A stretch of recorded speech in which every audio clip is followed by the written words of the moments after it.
Okay, here we go. We're celebrating 65 years as Hamilton Elim Church. Now, for us, this isn't just history. This is our home. Now, we made our way from down the southern motorway. We made our way down to Waikato here in 2004. Hamilton Elim became our home in 2004. So that's 22 years. Now, that sounds like a long time, but we've only been here for a little while compared to others in the church. So 22 years. Here's the thing. God didn't just bring us here. He positioned us here. We got married in 2005 in this church. And in 2006, everything shifted. Pastor Bob Lawson, the then senior pastor, he knocks on our door and he asks, would you like to become interns? And like any bloke, they will ask, how much does that pay? And then he said, no, you become a full-time student at Bible college. Then I realized what he's asking. He's asking me to give up my job to become a full-time student. And we said yes. And we didn't have it all figured out, but we knew God was in it. Knew it was in it. So that was 2006 started. And then at the end of 2007, crazy thing happened. The youth pastor resigned. So I'm just 1 year as an intern, and then straight away, we get asked to step into the role. So we stepped in as youth pastors, and at the end of 2007, and in 2011, the assistant pastor resigned. So we get asked to step in, so we step in. Then in 2016, the senior pastor resigned. And I remember the national leaders, they came down and they had a meeting with us, and they said, look, we wanted the best man for the job. He can't make it, so we're wondering. So we stepped in as well. And so we jokingly call ourselves the accidental pastors. We accidentally became the pastors. Like I'll just do this Bible study or college stuff, see where it takes us. And I said, joke, we're the accidental pastors. But someone said to me, you're not accidental. God has been positioning you all along. All along. In fact, when I look back, it's not just random. It's not just luck. It was God. What felt like an interruption was really instruction. What felt like sudden was really strategic. And every yes we gave was part of a bigger story that God is writing. But this story didn't start with us, no way. And also didn't start with this church 65 years ago. In fact, I'm going to take us back further to the beginning of the Pentecostal movement here in New Zealand. Long time ago. Now, the Pentecostal church in New Zealand, it comes out of the Welsh revival. Out of the Welsh revival, then it begins. And there was these little pockets. The Pentecostal movement in this country was just really fragmented. They had fire, but no framework. They had passion, but there was no alignment. Until 1922. Has anyone heard of Smith Wigglesworth? Powerful English evangelist. He arrives in New Zealand, then everything shifts. So Smith Wigglesworth, so we've got a picture of Smith Wigglesworth. You can check that up. There he is, Smith Wigglesworth. Now, his meetings were organized by Harry Roberts. Everyone say Harry Roberts. It's all going to click. It's going to come together. Now, he organized these meetings, and these meetings, they were packed. In fact, on the first night, 3,000 people were turned away. 3,000 people were turned away from this meeting. There was like a revival breaking out in this country. Now, before Wigglesworth leaves, he ordains Henry Roberts as the very first Pentecostal minister in New Zealand. So Henry Roberts is ordained as the very first Pentecostal minister in New Zealand. Roberts goes on to plant Wellington City Church in 1923. And that church is still going today. Did you know that? Still going today. It's the oldest Pentecostal church in New Zealand. It is called Hamilton Elim Church. That's the church. This is where it all started back in 1923. And then in 1924, the Pentecostal Church of New Zealand is born. The movement. Churches now become organized. Churches come together under this one banner, Pentecostal Church of New Zealand. And what I love about this, Henry Roberts, who begins to lead this movement, he wasn't just a pioneer, but Henry Roberts was an All Black. Did you know that? Not just any All Black, he was part of the first All Blacks. In fact, he is All Black number 10. Henry Roberts, and his son goes on to become an All Black as well. They become the first father-son combo the All Blacks ever had. I knew there was something special about this movement. All Blacks. So, isn't it so good that we got all these Springbok supporters part of this All Black movement. Pentecostal movement. Let's just... There we go. And here's a picture of Roberts with his sons, and Roberts is in the middle, and his sons, his boys also represented Wellington Rugby back in the day. One of the sons was a black sheep of the family. He was a cyclist. No questions asked, no judgment passed. So, there we go. Okay, so this movement, so it's awesome, it's great, it's moving, but there's disagreements. And you know what happens when a disagreement starts? We're going to start our own movement. And so that's what happened. It all started. And then the first group of churches to leave, they joined up with a group from America called the AOG. You ever heard of them? So the AOG come out of this movement. They start their own movement. And then there's another disagreement. Another bunch of churches join up together and they leave. They form another movement. They call themselves the Apostolic Church of New Zealand. Today we know them as Activate, Equippers. Those are the churches we know today. In fact, Destiny Church came out of this church. That's where it comes from. It's the same roots. From the same movement came these other church families. And then a few years later, another disagreement. Surprise, surprise. And another movement is born. It's called, in fact, it's given life to it. It's called New Life is born out of this. So we all come from the same stream. But in 1939, there's a vision to connect with Elim in the UK. But because of World War II, it interrupts this process. Then in 1949, it starts again. And then by 1953, the Pentecostal Church of New Zealand has a name change. And they become the Elim Church of New Zealand. Name changed. That's when it begins, 1953. But by then, there are only a few churches remaining because everyone else formed their own movements. It's kind of like, hey, we're going to disband the band. We're breaking up the band.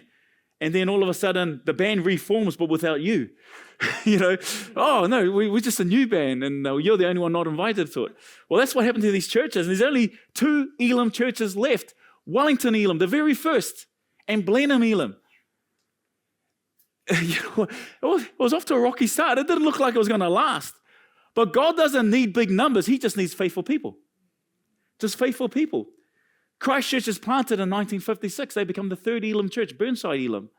Then in 1959, Nelson is planted, becomes the 4th Elim Church. Then a defining moment happens. June 21st, 1961. The Star of Hope mission led by Ron and Nolene Ball joins Elim, and it becomes Hamilton Elim Church, the 5th Elim Church. And this is where our story begins. In fact, in 1961, Elim started on Ross Trevor Street. This is where the church started in 1961. See this is road going right across here on the picture that we got up here. It says Selkirk Street. That street gets renamed to Anglesey Street. Have you heard of that street? That's right there. And then right at the end, you can't really see it, but there's this big white building right by those trees. That was the brand new Founders Theatre. It's no longer there. We couldn't find it anymore. Anyway, let's just keep moving. And so anyway, the then pastors, Ron and Nolene Ball, they decide to move the church away from Ross Trevor Street because it's becoming very industrialized. Who would put a church in an industrial area? That's crazy. So they move from this becoming very industrial, and they go to this brand new suburb of Melville. Brand new suburb, and they plant their church, and they build a church on Mahoe Street. And here he is, in 1965. So this is the first church Elim built, on Mahoe Street. Then in 1966, there's a change of pastors, and Pastor Don and Margaret Hemingway become the senior pastor. And this is where, under their leadership, we send our very first missionary to Japan. Were they the pastors? No, so there we go. No, but wave your hand. He was wearing a Russian hat, but he took it off because it got pretty hot. So Noel was our very first missionary sent under their leadership back in 1972, 71. Back then, way back then. And so sent from the church. So it's great to have Noel with us, one of the very first missionaries sent under Pastor Don and Margaret Hemingway. Now, when we first arrived to this church, they were part of this church as well. They're retired ministers. And they've now graduated, gone to heaven, be with Jesus. And then in 1972, there was another change in leadership. Henry and Kath Ogier, they were like the OGs. And then in 1975, the year the legends are born, 1975, vintage year. And so Les and Isabel Kovic arrived with their 4 children. I like to call this the golden years because, whenever I hear about this under Pastor Les, it's amazing stories. Feels like the golden years. The church, it just exploded under their leadership. And it grew rapidly, so fast, in fact, that the Sunday morning meeting had to be moved to Melville Intermediate School temporarily while their walls in the building were being removed to increase the capacity to 200 people. Just exploded under their ministry. Incredible. Very prophetic ministry. Very visionary of a pastor. And incredible. Under their ministry, they saw many missionaries sent out, short-term and long-term. They saw churches planted under their ministry, all supported by them. Pairo Elim, Tokoroa Elim, Morrinsville Elim. Did you know that there was a church in Morrinsville Elim? In fact, Owen and Evelyn, you guys here? They were the pastors there. They went as missionaries to Ecuador. They came back and the church was closed. And so, but now we have a small group, a connect group that meets in Melville. Maybe we can relaunch Morrinsville Elim again. And then Chartwell Elim.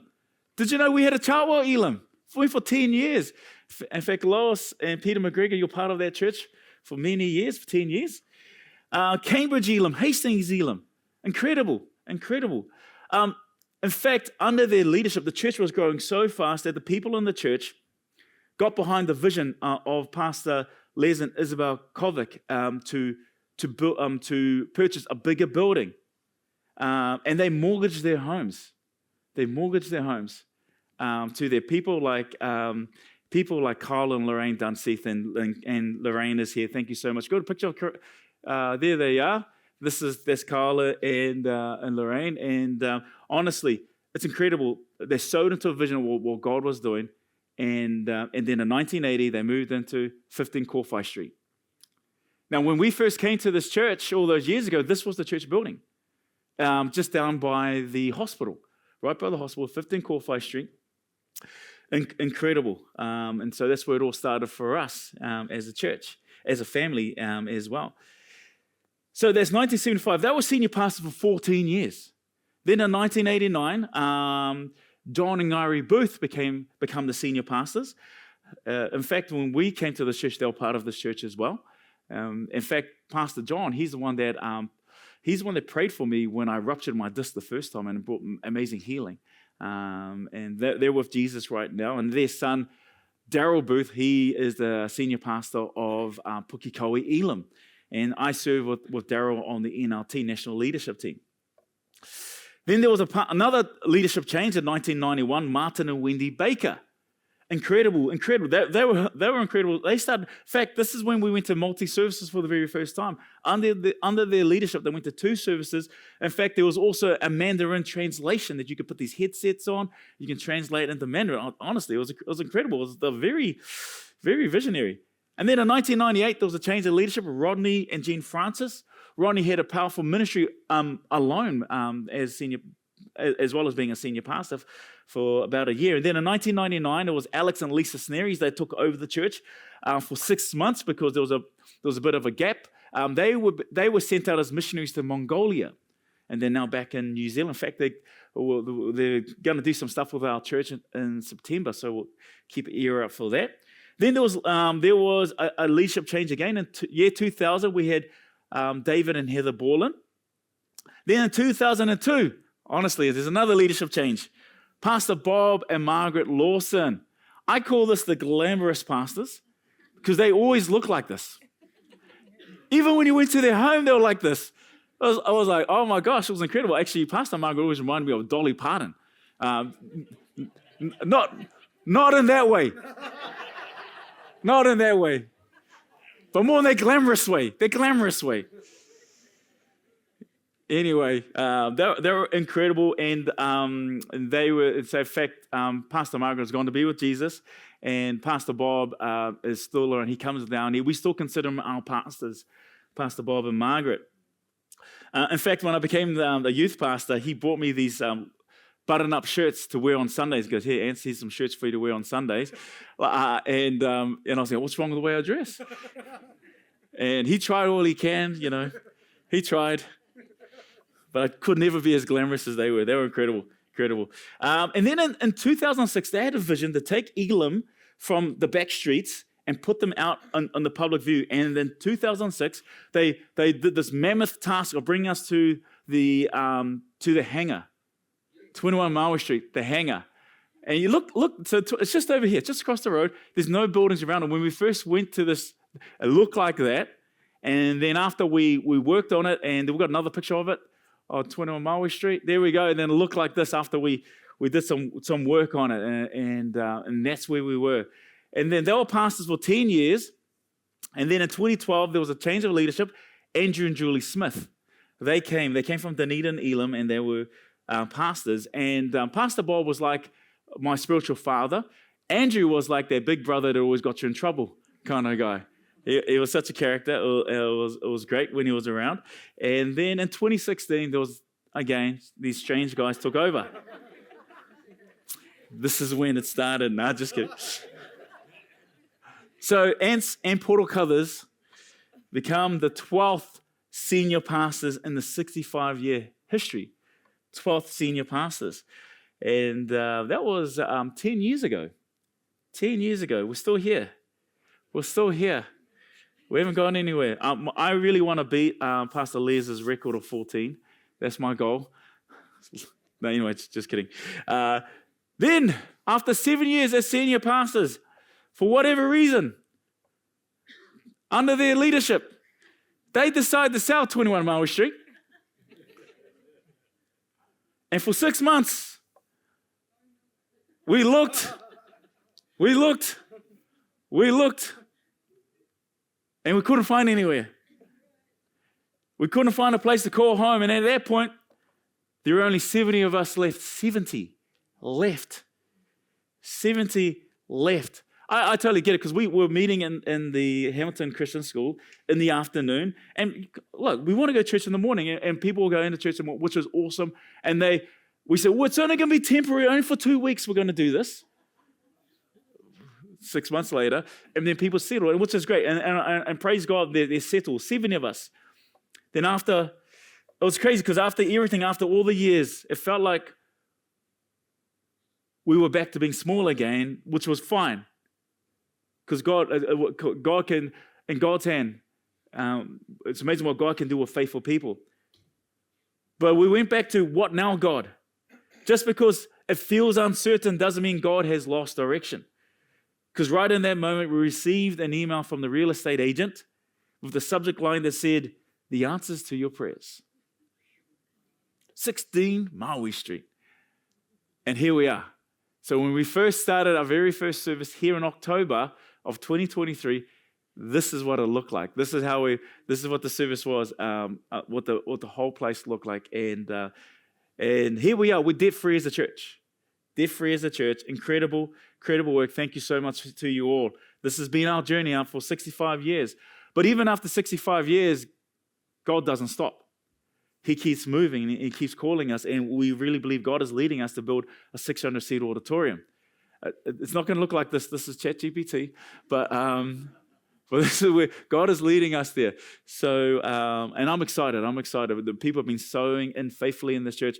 Oh, my mind is just blown. And thank you so much for your giving, sowing into this, sowing in seeds for the future. But here's the thing. If we're going to celebrate 65 years properly, we can't just look at what we've done. We've got to recognize what God has been doing. And it reminds me of a scripture, and that's our scripture, the Elim scripture. Let's go there. Exodus chapter 15, verse 22. I'm going to get there quickly. Then Moses made Israel set out from the Red Sea, and they went into the wilderness of Shur. They went for 3 days in the wilderness and found no water. You know what it's like going through. Sometimes life can be like a desert. Honestly, and life is hard and it beats down on you and you're exhausted. And then verse 23, then they came to Mara. Everyone say Mara. They could not drink the water of Mara because it was bitter. It looked amazing. They tasted it and it was bitter. Therefore it was named Mara, verse 24. And the people grumbled against Moses. That's crazy. Why would people people don't grumble in church. Anyway, let's form our own movement. Okay. What shall we drink? In verse 12, and he cried to Yahweh. Yahweh showed him a log. And the word log in Hebrew is the word eitz. Eitz also means a tree. So he could say, and the Lord showed him a tree. And he threw the tree in the water. And the water became sweet. Sweet. And it's the verb like sweet like honey. Sweet like honey. And it's incredible. So he throws the tree into the water and it transforms this bitter water into sweet waters. Now, when God gives fresh water out of the ground, that's an Eden gift. An Eden gift. See, in Genesis chapter 1, the agent for transforming chaotic waters into creation is the Spirit. The Spirit of God hovered over the waters and brings creation out of the chaotic waters. Now, in this passage, what brings sweetness out of the chaotic waters is not the Spirit, it's a tree. It's a tree, and it points back to the tree of life in Genesis chapter 2. The tree of life that gave the sustained life, and out of it came waters that watered the lands. Then we get to our verse 27. Then they came to Elim, where there were how many springs? 12 springs. How many senior pastors? Anyway, 12 springs of water. And how many people left? And 70 palm trees. And they camped there by the water. Now, what's amazing about this is that I speak about this a lot because the ancient Israelite reading this passage, this is a powerful passage because when an ancient Israel looks at this, they don't just see this and then move on. They say, wow, this is the Garden of Eden. This is what they're recognizing. A well-watered garden with trees. And even the word Elim is a play on words because the word for God, G-O-D, in Hebrew is the word Elohim. Elohim is the word for God in Hebrew. The shortened word for Elohim is Elim. Like the shortened word for Anthony, that's my name actually, is Ants. Ants in New Zealand. Overseas it's called Tony, but over here it's Ants. Because Tony is a unisexual name. Well, is that the right word? I don't know. It feels kind of weird saying that. Anyway, Elim. Oh my gosh. It's short. So Elim and Elim, they're spelled exactly the same in Hebrew. The only difference is there's a yod before the last letter. Because if you go the other way around. So for an ancient Israelite reading this, they see the play on words, that this is God's abode. The Elim is a picture of Eden. And what they find in this place is 12 springs. And 12 springs for an ancient Israelite reader, they're thinking, this is us, the 12 tribes of Israel. That's us. Then they see 70 palm trees. And for an ancient reader, they go, oh, that's right. It's the nations. God hasn't forgotten the nations as well. Because when we get to Genesis chapter 10, there's a list of 17 nations descended from Noah. But then in the very next chapter, in chapter 11, the nations rebel against God to build the tower, and they rebel, and God hands them over what they want, which is not Him. And the 7 nations leave God, and God focuses on the very next chapter, Abraham, and out of Abraham comes the tribes of Israel. So for an ancient reader, they're looking at this passage and goes, oh, that's right, God has not forgotten the nations as well. So what Elim is a picture. God is giving the children of Israel a preview of His plan. That God is bringing back His family together. He's bringing the band together again. He's bringing the family together. One oasis, one people, one God, one promise. And He's still forming His family, a family made up of every tribe, every tongue, every Springbok, every All Black, every nation. And the church, this church, is living proof that promise still stands. So what does that mean for us? Because in Exodus 15, right before they get to Elim, The people of Israel, they stopped at a place called what? Marah. It looked like relief. There was water, but when they tasted it, it was bitter. It was disappointing. Undrinkable. Have you ever been there before? Have you ever been where something you thought was breakthrough was actually just more disappointments? Disappointment after disappointment. We're coming to New Zealand, but disappointments again. Marah represents those moments when life doesn't go how you thought. When you prayed and you prayed and you prayed, but nothing changed. When you tried to hope, but you got hurt again. When the thing that looked like breakthrough still broke you. But then in just a few verses later, God brings them to Elim, 12 springs, 70 palm trees, a picture of rest, of provision, of presence. And the message is clear.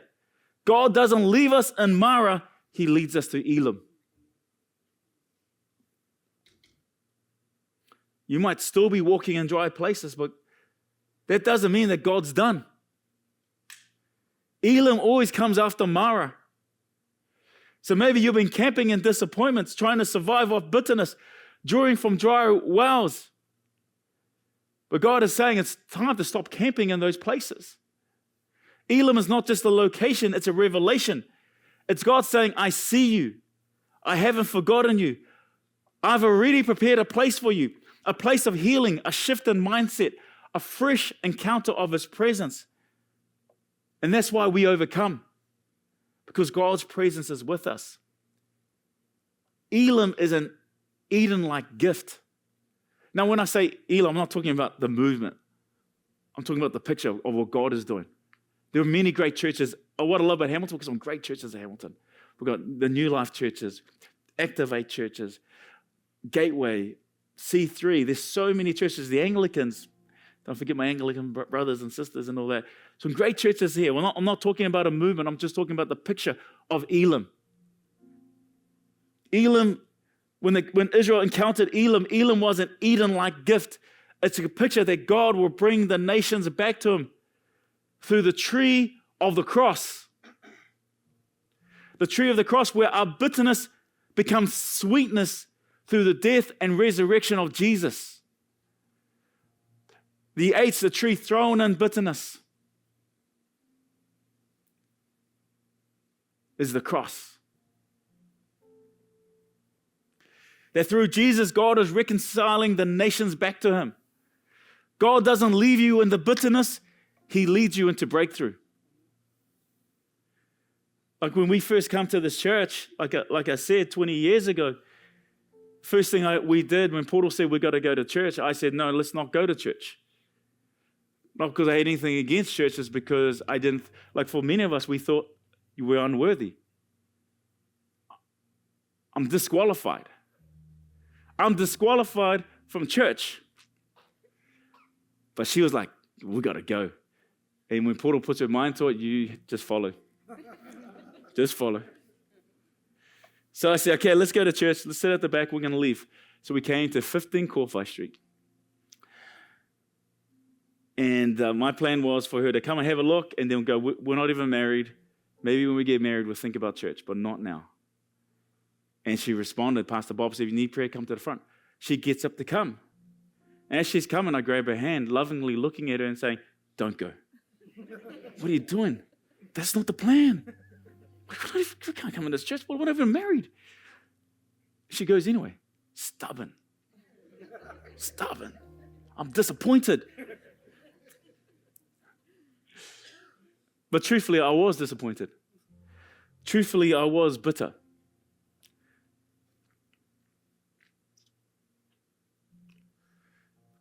But God doesn't leave you in your bitterness. He leads you into breakthrough. And I just remember God just saying, come as you are. I'm like, well, Lord, what are the stuff in my life? You know, I'm disqualified. I'm not good enough. I'm unworthy. Come as you are. Come as you are. And here we are, all these years later. And that's why I can stand here and tell you with confidence, you're not too far gone. You're not disqualified. You're not second-rate version of the future. You're always God's plan A. God doesn't just restore people, he replants them. He takes people from Mara and he leads them to Elim. Then he makes them Elim for someone else. So remember, I'm not talking about a movement here. I'm talking about a picture. He makes you Elim for someone else. That's what we are. We're not just a church with a name, but we're people with a purpose. A spiritual oasis in the wilderness of this world. We are Elim. And again, I'm not talking about a movement. We are a well-watered garden, a spring in dry places, a home for the hurting. So let us not just be people who attend. Let's be people who carry the presence of God wherever we go. Let us bring the garden back. Because God doesn't leave you in the bitterness. He leads you into breakthrough. Into breakthrough.